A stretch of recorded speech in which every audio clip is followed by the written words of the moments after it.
रात का समय था। जंगल में घना अंधेरा छाया हुआ था।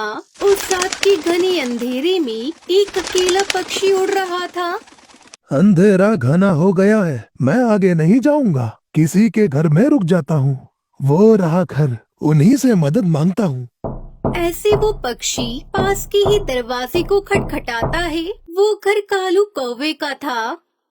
कौन है? अरे कौन इतनी रात को आया होगा? पूरी नींद बिगाड़ दी मेरी। चलो सुंदरी, दोनों दरवाजा खोलते हैं, कहीं कोई चोर हुआ तो। सही बोलते हो। अगर कोई बदमाश हुआ तो मैं ये डंडा भी ले लेती हूँ। कृपया मेरी मदद करो, मैं राहगीर पक्षी हूँ। आज की रात आपके घर में ठहर सकता हूँ। क्यों, तुम्हारा कोई घर नहीं है क्या? अपने घर में जाओ। मेरा जंगल दूर है और बीच में चीलों का अड्डा भी पड़ता है। हाँ, मैं तुम जैसे को अच्छे से जानती हूँ। घर में घुसने के बाद फ्री का भोजन भी खाओ। चलो भागो यहाँ से। हमारे घर में फालतू पक्षियों के लिए कोई जगह नहीं है। भाग जाओ यहाँ से। फिर वो पक्षी दूसरे घर में दस्तक देता है। वो घर टुनटुनी चिड़िया का था। वो राहगीर पक्षी टुनटुनी चिड़िया के घर पर दस्तक देता है। कृपया मेरी मदद करो, आज रात मुझे अपने घर में आसरा दे दो, मैं सुबह को चला जाऊंगा। भैया, आप मेरे घर में रात बिता सकते हो। आप अंदर आ जाएं।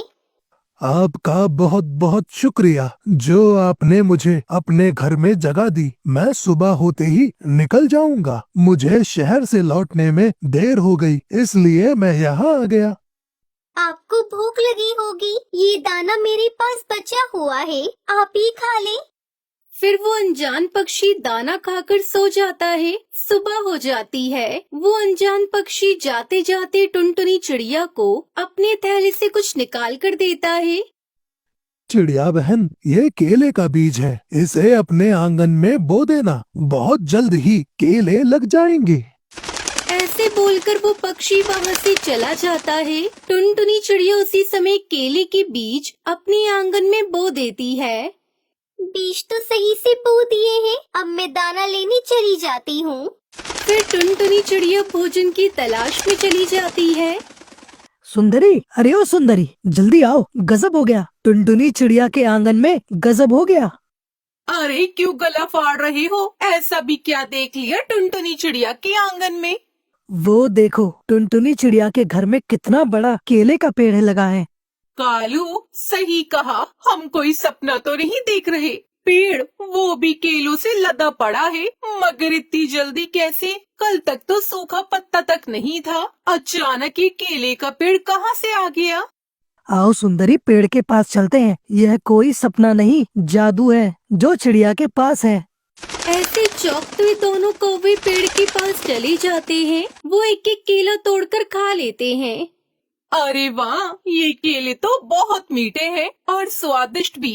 कालू, मेरे हिसाब से तो टुनटुनी चिड़िया अभी तक इस पेड़ के बारे में कुछ नहीं जानती। अगर जानती तो सुबह ही सुबह भोजन की खोज को न जाती।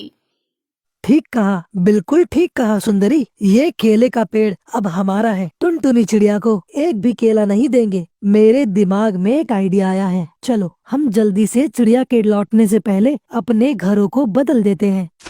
ऐसे वो दोनों कौवे टुनटुनी चिड़िया का घर अपने घर से बदल देते हैं। कुछ देर बाद टुनटुनी चिड़िया दाना लेकर आ जाती है। वो केले के पेड़ को देखकर बहुत खुश होती है।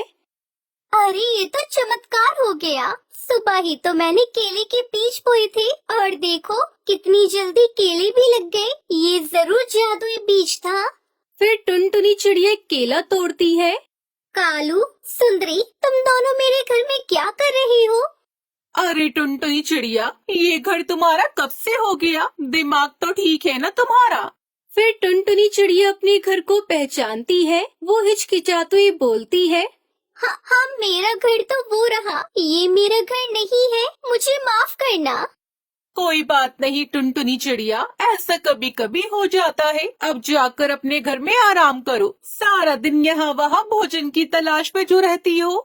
रुको सुंदरी, माना कि मेरा घर उस पेड़ पर है, लेकिन मैंने सुबह ही अपने आंगन में केले के पेड़ लगाए थे और वो पेड़ तो यही है। हाँ, तो अपने घर के आंगन में जाकर देखो केले का पेड़। ये आंगन तो हमारा है और ये केले के पेड़ भी।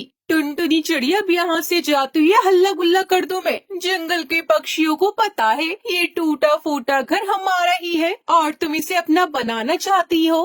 सुंदरी बहन, ये हो ही नहीं सकता। ये सब तुम्हारी चाल है मेरे केले का पेड़ हथियाने की। ऐसे कहकर टुनटुनी चिड़िया अपने घर चली जाती है। वो बार बार उस केले के पेड़ को देख रही थी, मगर कौवे से लड़ाई भी नहीं कर सकती थी। उसको अच्छे से पता था वो बुरे कौवे उसे मार लगा देंगे। ऐसे ही कुछ दिन गुजर जाते हैं। फिर वही अनजान पक्षी टुनटुनी चिड़िया के घर आता है। अरे, आप तो वही हो जो मुझे केले के बीज देकर गए थे। हाँ, मैं वही हूँ, मगर वो केले का पेड़ तो कहीं नहीं दिख रहा। वो कोई ऐसा वैसा बीज नहीं था, जादुई केले का बीज था। फिर टुनटुनी चिड़िया उस पेड़ के बारे में सब कुछ उस पक्षी को बता देती है। यह कौवे तो बड़े शातिर हैं, मुझे उनको अच्छा सबक सिखाना होगा। हाँ भैया, ये कौवे बहुत बुरे हैं। जंगल के किसी भी पक्षी को केला तक नहीं खाने देते। आप इनको सबक सिखाएं। चिड़िया बहन, इस बार आप ये बीज अपने आंगन में बो दो। इन कौवों को अपने आप ही सजा मिल जाएगी। फिर वो पक्षी दोबारा से बीज देकर वहाँ से चला जाता है। टुनटुनी चिड़िया बीज को बो देती है। कुछ घंटों बाद वहाँ पर अनार, अमरूद और आम के पेड़ लग जाते हैं और साथ में ही विशाल अमरूद का घर भी बन जाता है। सुनो कालू, वो देखो, टुनटुनी चिड़िया के आंगन में 3 तरह के पेड़ लगे हुए हैं, अमरूद, अनार, आम के, और हमारे पास बस एक केले का ही पेड़ है। सुंदरी, अब तो घर भी नहीं बदल सकते, क्योंकि सब पक्षियों को पता है हमारे पास केले का पेड़ है। कालू, इस बार हम घर नहीं बदलेंगे। मैं तो कहती हूँ टुनटुनी चिड़िया को ही मार देते हैं और इसके घर को आग लगा देंगे। वो घर के अंदर ही जलकर मर जाएगी और फिर तीनों पेड़ हमारे होंगे। ऐसे वो बुरे कौवे टुनटुनी चिड़िया को जान से मारने की योजना बनाते हैं। वो रात के अंधेरे में घर को आग लगाने चले जाते हैं, मगर वो जादुई पेड़ टुनटुनी चिड़िया की रक्षा करते हैं। जैसे ही वो दोनों चिंगारी जलाते हैं, वो पेड़ तेज हवा से उनकी चिंगारी बुझा देता है। वो आग को बढ़ने नहीं देता।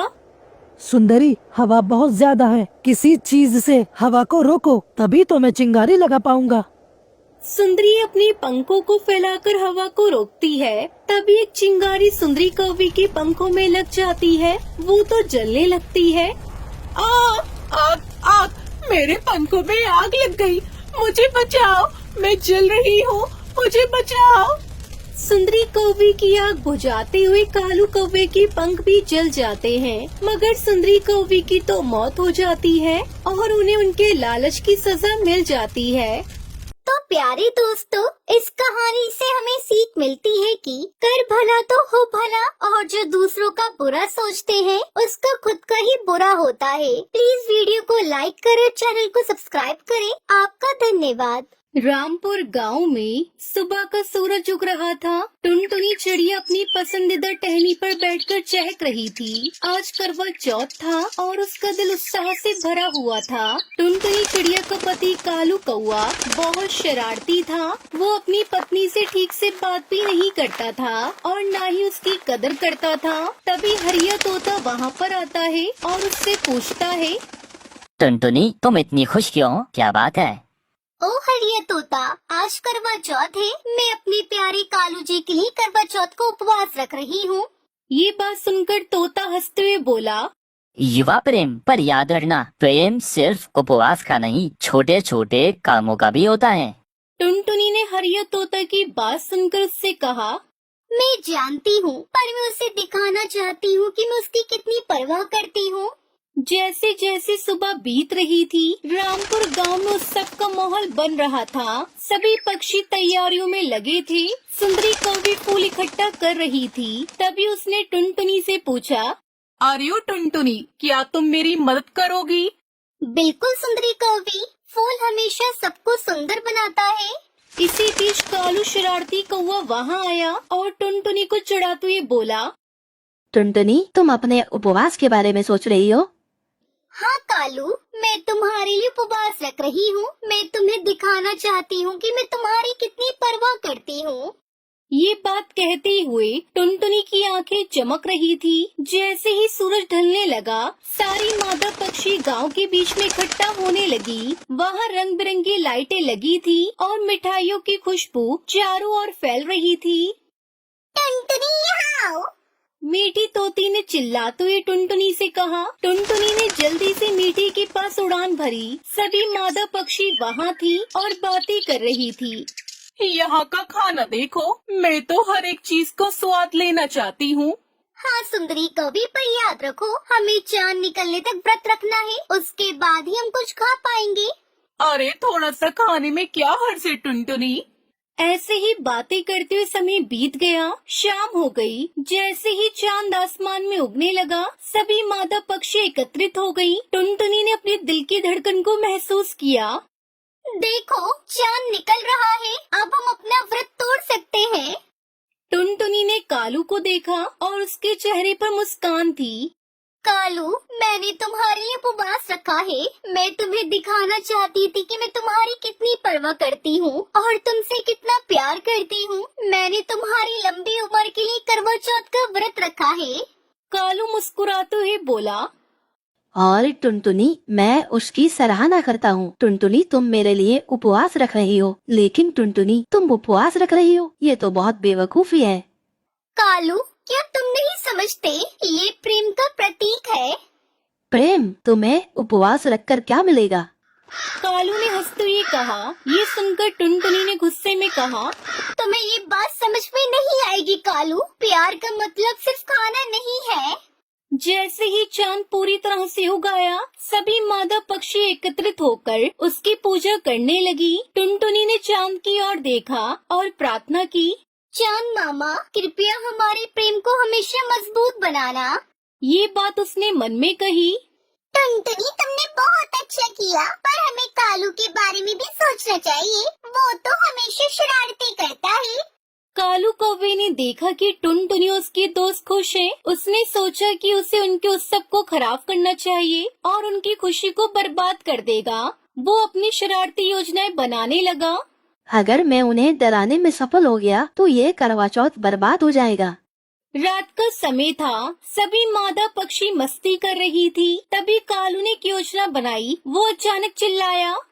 देखो, उस पेड़ पर एक बड़ा बिल्ला। सभी पक्षी घबरा गए और उड़ने लगे। तभी टुनटुनी ने कहा।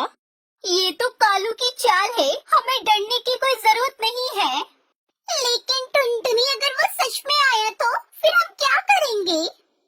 अरे हरी तोते, हम एकजुट होकर उसका सामना कर सकते हैं। इस तरह डरने से कुछ नहीं होगा। सभी पक्षियों ने एकजुट होकर कालू के खिलाफ खड़ा होने का निर्णय लिया। हम डरने वाले नहीं हैं। हाँ टुनटुनी, तुमने सही कहा, हम सब एक साथ हैं। तभी कालू कौवे ने देखा कि सभी मादा पक्षी एकजुट हो गई हैं। टुनटुनी ने कालू से सामना करने का निश्चय किया। कालू, तुम हमारी खुशी को नहीं छीन सकते।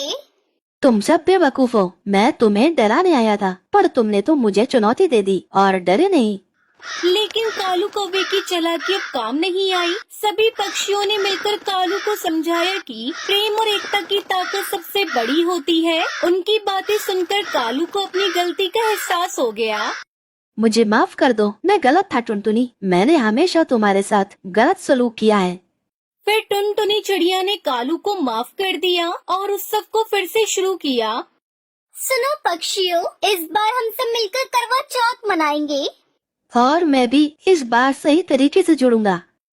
ये बात कालू ने कही। अब वो बदल चुका था। करवा चौथ के उत्सव ने रामपुर के सभी पक्षियों में प्रेम और एकता की भावना को मजबूत किया। टुनटुनी और कालू ने सीखा कि प्यार और दोस्ती सबसे महत्वपूर्ण है। गांव में हर साल करवा चौथ मनाया जाने लगा और ये न केवल प्रेम का प्रतीक बना, बल्कि एकता और मित्रता का भी। टुनटुनी ने अपने सभी दोस्तों के साथ मिलकर हमेशा के लिए एक नई परंपरा शुरू की और सभी पक्षी खुश रहने लगे। इस तरह रामपुर गाँव में प्रेम, मित्रता और एकता का एक सुंदर संदेश फैल गया और सभी ने बड़े ही धूमधाम से करवा चौथ मनाया।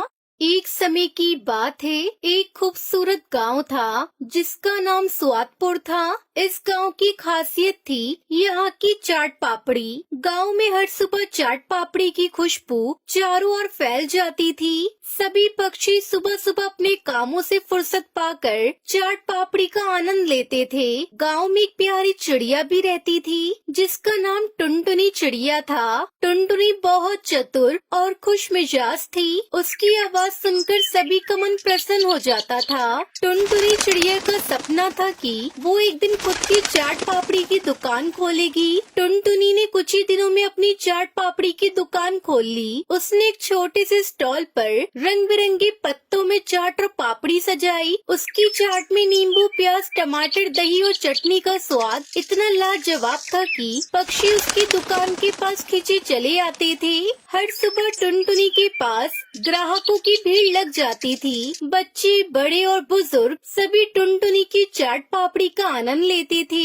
टुनटुनी ने अपनी दुकान को सजाया था और उसमें खुशियों की बहार थी। लेकिन गांव में एक और पक्षी था जिसका नाम कालू कौवा था। कालू कौवा बहुत चालाक और कपटी था। वो हमेशा दूसरों को परेशान करने की योजना बनाता रहता था। उसे टुनटुनी चिड़िया की बढ़ती लोकप्रियता से जलन होने लगी। एक दिन कालू कौवे ने सोचा, मैं टुनटुनी की दुकान को बंद करवा दूंगा और खुद एक बेहतरीन दुकान खोलूंगा।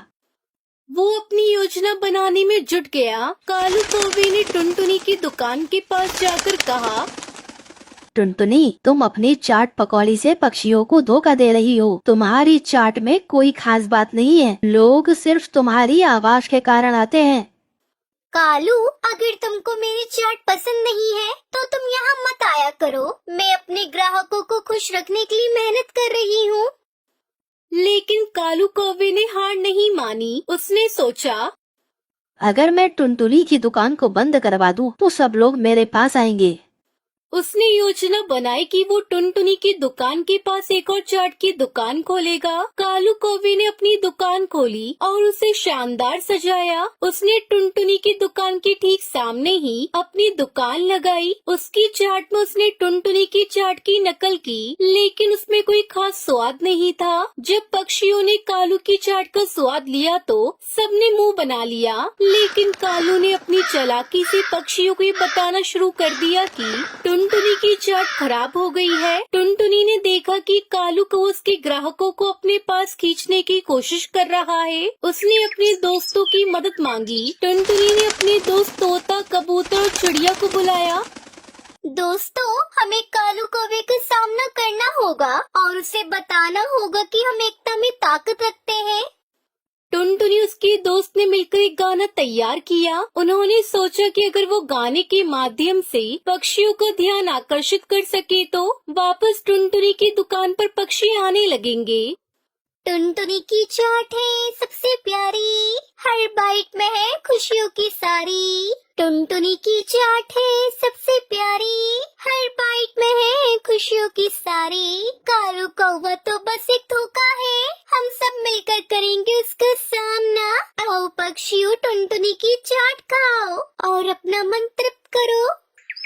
टुनटुनी उसके दोस्तों ने गाना गाना शुरू किया। उसकी आवाज धीरे धीरे पक्षी सुनकर खींचने लगे। जब कालू कौवे ने टुनटुनी उसके दोस्तों को गाता हुआ देखा तो उसका गुस्सा भड़क गया। कालू ने चालाकी से सभी को डराने की कोशिश की।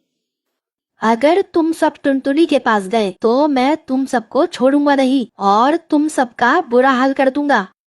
हम डरने वाले नहीं हैं कालू, हम अपने सपनों का पीछा करेंगे और अपने दोस्तों के साथ आगे बढ़ेंगे। टुनटुनी उसके दोस्तों ने मिलकर एक नई योजना बनाई। उन्होंने तय किया कि वो कालू कौवे की काली करतूतों को उजागर करेंगे। उन्होंने गांव के सभी पक्षियों को इकट्ठा किया और कालू के झूठे दावों का पर्दाफाश किया। सभी ने मिलकर टुनटुनी की चाट का स्वाद लिया और उसकी तारीफ की। गांव वाले कालू कौवे के झूठ को समझ गए और टुनटुनी की दुकान के पास आने लगे। जब कालू कौवे ने देखा कि उसकी दुकान पर कोई नहीं आ रहा तो उसने गुस्से में आकर टुनटुनी की दुकान को नुकसान पहुंचाने की सोची। अगर मैं उस टुनटुनी की चाट को बर्बाद कर दूंगा तो सब उसके पास नहीं आएंगे। लेकिन टुनटुनी ने उस पर नजर रखी। जब वो टुनटुनी के पास पहुंचा तो टुनटुनी ने उसे समझाया।